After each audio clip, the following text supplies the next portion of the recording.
Hello साथियों, कैसे हो। स्वागत है आपका शुक्ला स्टडी सर्कल पर। मैं अंशु शुक्ला आपका स्वागत करता हूं। साथियों, हम लोगों की प्राचीन भारत की सीरीज चल रही है, जिसमें हम लोगों ने कल बौद्ध धर्म के महत्वपूर्ण क्वेश्चन आंसर किए। साथियों, आज हम शैव धर्म व वैष्णव धर्म से संबंधित प्रश्नों पर चर्चा करेंगे। साथियों, मैंने जितनी भी वीडियो बनाई हैं उसमें जो प्रश्न हैं और जो फैक्ट हैं वो किसी न किसी एग्ज़ाम में आए हुए हैं या आने की संभावना है, क्योंकि मैंने बहुत से एग्ज़ाम दिए हैं। इसलिए मुझे अनुभव है कि एग्जामिनर कौन से प्रश्न पूछ सकता है। इसलिए मैं अपने अनुभव को वीडियो के माध्यम से शेयर कर रहा हूँ। मैंने बहुत से ऑनलाइन प्लेटफॉर्म देखे हैं साथियों, जिसमें वो सब नहीं पढ़ाते जिसकी हमें ज़रूरत है। लेकिन साथियों, अब चिंता करने की कोई ज़रूरत नहीं है, क्योंकि अब शुक्ला स्टडी सर्कल आ गया है। तो चलिए शुरू करते हैं। शैव धर्म। शैव धर्म किस देवता से संबंधित है? Option A Brahma, option B Vishnu, option C Shiva, option D इनमें से कोई नहीं। तो बताइए साथियों, इसका सही जवाब क्या होगा? Option C Shiva. जो शैव धर्म है हमारा, वह शिव से संबंधित है। अच्छा, शैव किसे कहा जाता है? तो भगवान शिव की पूजा करने वालों को शैव कहा जाता है और शिव से संबंधित है, इसलिए इसे शैव धर्म कहा जाता है। नेक्स्ट क्वेश्चन पे बढ़ते हैं। ये वही सब लिखा हुआ है, आप लोग इसको रीड कर लेना। निम्न में से किस वेद में शिव को भूपति कहा गया है? Option A Rigveda, option B Samaveda, option C Atharvaveda, option D Yajurveda. तो बताइए इसका सही जवाब क्या होगा? ऑप्शन सी अथर्ववेद में शिव को क्या कहा गया है? भूपति। और अथर्ववेद में क्या क्या कहा गया है शिव को? भव। भव भी अथर्ववेद में कहा गया है, शिव को भव कहा गया है। और सर्व कहा गया है। और क्या कहा गया है? पशुपति भी। ये सब अथर्ववेद में कहा गया है शिव को, और भूपति भी। तो ये सब नाम शिव के हैं। और ये किससे संबंधित है? ये अथर्ववेद में है। और ऋग्वेद में शिव को क्या कहा गया है? तो रुद्र कहा गया है ऋग्वेद में। समझ में आ गया होगा आप लोगों को। नेक्स्ट क्वेश्चन पे बढ़ते हैं। लिंग पूजा का पहला स्पष्ट वर्णन निम्न में से किस में मिलता है? Option A Vishnu Purana, option B Matsya Purana, option C Vayu Purana, option D इनमें से कोई नहीं। तो बताइए साथियों, इसका सही जवाब क्या होगा? ऑप्शन बी मत्स्य पुराण। मत्स्य पुराण में लिंग पूजा का वर्णन मिलता है। और ये विष्णु पुराण क्या है? तो ये मौर्य वंश से संबंधित है। विष्णु पुराण किससे संबंधित है? मौर्य वंश से संबंधित है। और ये वायु पुराण हमारा किससे संबंधित है?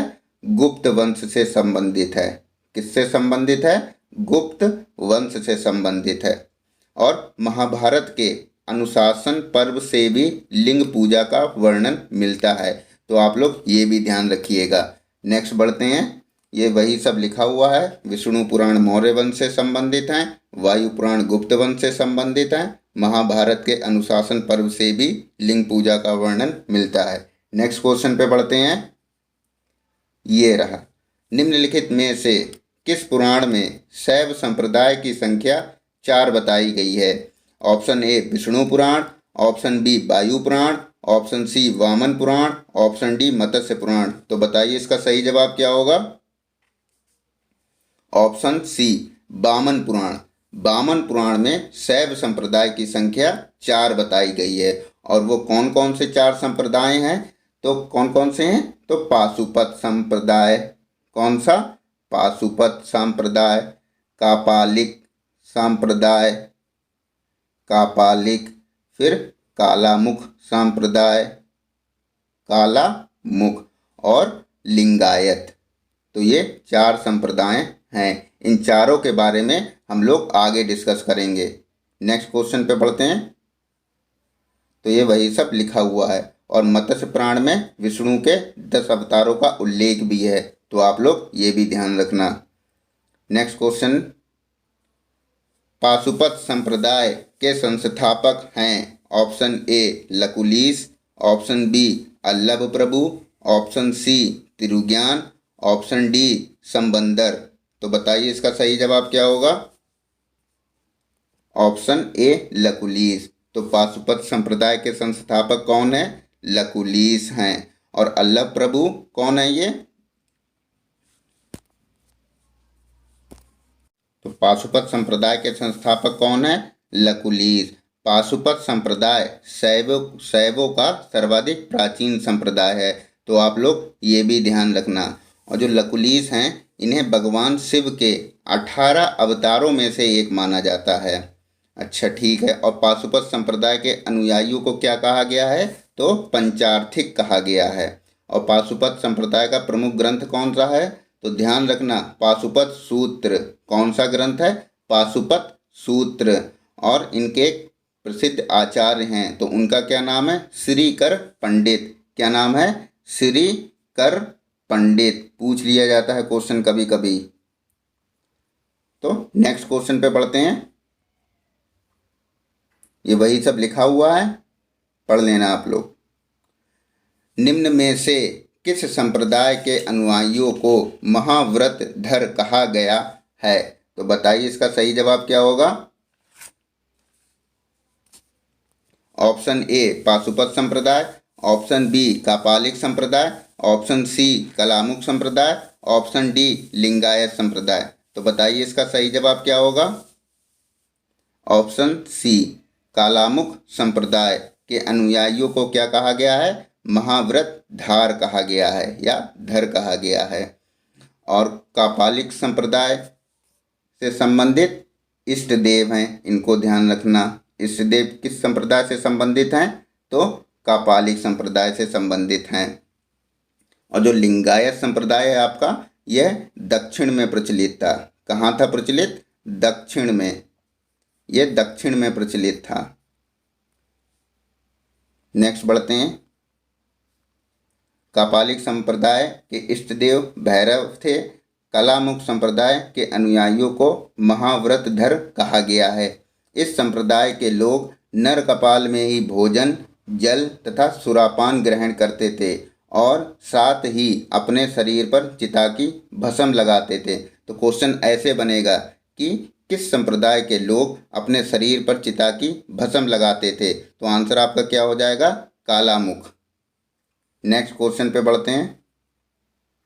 शून्य संपादने किस संप्रदाय का प्रमुख ग्रंथ है? Option A Lingayat, option B Nath संप्रदाय, ऑप्शन सी कालामुख संप्रदाय, ऑप्शन डी पाशुपत संप्रदाय। तो बताइए इसका सही जवाब क्या होगा? ऑप्शन ए लिंगायत संप्रदाय का प्रमुख ग्रंथ कौन सा है? शून्य संपादने। ध्यान रखना, मोस्ट इंपॉर्टेंट क्वेश्चन है। और लिंगायत संप्रदाय को जंगम भी कहा गया है, ये भी ध्यान रखना। और बसव पुराण में लिंगायत संप्रदाय के प्रवर्तक किसे बताया गया है? अल्लभ। किसे बताया गया है? अल्लभ प्रभु को बताया गया है। किसमें बताया गया है? बसव पुराण में। ये भी ध्यान रखना। और लिंगायत संप्रदाय को और क्या कहा गया है? तो वीर शिव संप्रदाय भी कहा गया है। किसे कहा गया है? लिंगायत संप्रदाय। और नाथ संप्रदाय क्या है हमारा? तो नाथ संप्रदाय की स्थापना किसने की थी? मत्स्येंद्र नाथ ने। किसने की थी? मत्स्येंद्र नाथ ने नाथ संप्रदाय की स्थापना की थी। और नाथ संप्रदाय का प्रचार किसने किया था? तो बाबा गोरखनाथ ने। ये भी ध्यान रखना, नाथ संप्रदाय का प्रचार किसने किया था? बाबा गोरखनाथ ने। नेक्स्ट क्वेश्चन पे बढ़ते हैं। ये सब वही लिखा हुआ है जो भी एक्सप्लेन किया है, पढ़ लेना आप लोग। नेक्स्ट क्वेश्चन, किस शासक के शासन काल में शैव धर्म का प्रचार प्रसार किया गया? ऑप्शन ए पल्लव काल, ऑप्शन बी चोल काल, ऑप्शन सी पाल वंश, ऑप्शन डी कुषाण वंश। तो बताइए इसका सही जवाब क्या होगा? पल्लव काल में शैव धर्म का प्रचार प्रसार किया गया है। ध्यान रखना आप लोग। नेक्स्ट क्वेश्चन पे बढ़ते हैं। पल्लव काल में शैव धर्म का प्रचार प्रसार किसने किया? तो ध्यान रखना, नयनारों ने किया है। और नयनारों की संख्या कितनी है? तो 63 नयनार हैं। और कुषाण वंश के शासकों की मुद्राओं पर शिव और नंदी का एक साथ अंकन प्राप्त हुआ है। किस वंश के शासकों की मुद्राओं पर शिव और नंदी की अंकन प्राप्त होता है? तो कुषाण वंश, ये ध्यान रखना। नेक्स्ट क्वेश्चन पे बढ़ते हैं। वैष्णव धर्म के संस्थापक हैं। Option A Vasudev, option B Avatar, option C Tirugnan, option D Sambandar. तो बताइए इसका सही जवाब क्या होगा?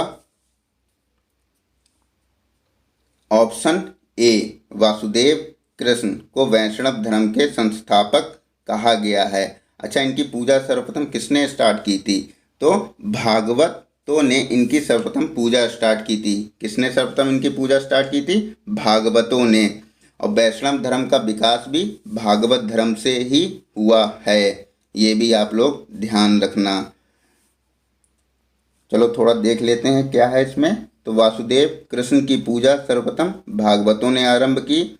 वैष्णव धर्म का विकास भी भागवत धर्म से हुआ, ध्यान रखना आप लोग। वासुदेव कृष्ण वृषण या वंशीय या यादव कुल के नेता थे। ये आया हुआ है क्वेश्चन आपका, ये भी और ये भी। नेक्स्ट फिर क्या है? सर्वप्रथम छांदोग्य उपनिषद में श्री कृष्ण का उल्लेख मिलता है। तो किस उपनिषद में श्री कृष्ण का उल्लेख मिलता है? छांदोग्य उपनिषद में। और देवकी का पुत्र और ऋषि अंगरीष का शिष्य किसे बताया गया है? कृष्ण को बताया गया है। और ये किस उपनिषद में मिलता है? तो ध्यान रखना मेरे प्यारे साथियों, ये छांदोग्य उपनिषद में मिलता है। और मेगस्थनीज ने कृष्ण को क्या कहा है? हेराक्लीज कहा है। हेराक्लीज किसे कहा है? कृष्ण को कहा है। और किसने कहा है? मेगस्थनीज ने कहा है। ध्यान रखना, ये सब बहुत इंपॉर्टेंट फैक्ट है। नेक्स्ट क्वेश्चन पे बढ़ते हैं। Very very important question. Ardhanarishvara मूर्ति में आधा शिव तथा आधी पार्वती प्रतीक है। ऑप्शन ए पुरुष और नारी का योग, ऑप्शन बी देवता और देवी का योग, ऑप्शन सी देव और उसकी शक्ति का योग, ऑप्शन डी उपरोक्त में से किसी का भी नहीं। तो बताइए इसका सही जवाब क्या होगा? ऑप्शन सी देव और उसकी शक्ति का योग अर्धनारीश्वर मूर्ति में है। कौन सा ऑप्शन हमारा सही हो जाएगा? देव और उसकी शक्ति का योग। और एक और आता है हरिहर रूप। हरिहर रूप भी शिव का ही रूप है। तो हरिहर रूप में किन दो लोगों का रूप सम्मिलित है? तो शिव और विष्णु। ध्यान रखना, हरिहर रूप, हरिहर रूप कौन कौन है इसमें? शिव और Vishnu. Very very important question है, शिव और विष्णु। ध्यान रखना आप लोग, हरिहर रूप में कौन दो लोग सम्मिलित हैं? शिव और विष्णु। और अर्धनारीश्वर में कौन कौन है? शिव और पार्वती। और ये किसके प्रतीक हैं? तो देव और उसकी शक्ति का प्रतीक हैं। ध्यान रखना साथियों, वेरी इंपॉर्टेंट क्वेश्चन है ये। तो वही सब लिखा हुआ है, पढ़ लेना आप लोग। नेक्स्ट क्वेश्चन पे बढ़ते हैं। निम्नलिखित में से किसने प्रतिपादन किया कि भाग्य ही सब कुछ निर्धारित करता है, मनुष्य असमर्थ होता है? तो बताइए इसका सही जवाब क्या होगा? ऑप्शन है ये जैनियों ने, ऑप्शन बी बौद्धों ने, ऑप्शन सी आजीवकों ने, ऑप्शन डी मीमांसकों ने। ये भी क्वेश्चन आया हुआ है साथियों, इस पे भी इम्पोर्टेंट लिख लो। वेरी वेरी इंपॉर्टेंट ये क्वेश्चन है। निम्नलिखित में से किसने, यहाँ पे कर लेना किसने, यहाँ पे किसने कर लेना, किसने प्रतिपादन किया है कि भाग्य ही सब कुछ निर्धारित करता है, मनुष्य असमर्थ होता है? तो बताइए इसका सही जवाब क्या होगा? ऑप्शन सी आजीवकों ने ये कहा है। क्या कहा है? कि भाग्य ही सब कुछ निर्धारित करता है, मनुष्य असमर्थ होता है। तो अन्य धार्मिक संप्रदाय कौन कौन से हैं देख लो, इनमें से भी क्वेश्चन बन जाते हैं कभी कभी। तो संप्रदाय और संस्थापक दिए हुए हैं, एक तरफ संप्रदाय हैं और दूसरी तरफ संस्थापक हैं। तो आजीवक संप्रदाय के संस्थापक कौन है? मक्खलीपुत्र घोषाल। बहुत बार एग्जाम में जो क्वेश्चन पूछा गया और बहुत बार रिपीट भी होता है। नेक्स्ट है अक्रियावादी। क्या है ये? अक्रियावादी। तो इसके संस्थापक कौन है? पूरण कश्यप। जो गलत लिखा या थोड़ी बहुत मिस्टेक हो गई है तो मैं बोल सही रहा हूँ, तो आप लोग उस पर ध्यान रखना। और थर्ड नंबर पे क्या है? उच्छेदवादी। क्या है? उच्छेदवादी। इसके संस्थापक कौन है? अजीत केशकम्बलिन। फोर्थ पे क्या है? नित्यवादी संप्रदाय, और इसके संस्थापक कौन है? पकुदकच्चायन। नेक्स्ट संदेहवादी संप्रदाय। इसके संस्थापक कौन है? संजय वेलट्ठी पुत्र। तो साथियों, आज के लिए ही इतना। कल हम लोग इस्लाम धर्म के बारे में पढ़ेंगे, फिर हम लोग मगध के बारे में चर्चा करेंगे। अगर वीडियो पसंद आई है तो वीडियो को लाइक करें और चैनल को सब्सक्राइब करें, जिससे आप तक नोटिफिकेशन पहुंच सके। धन्यवाद।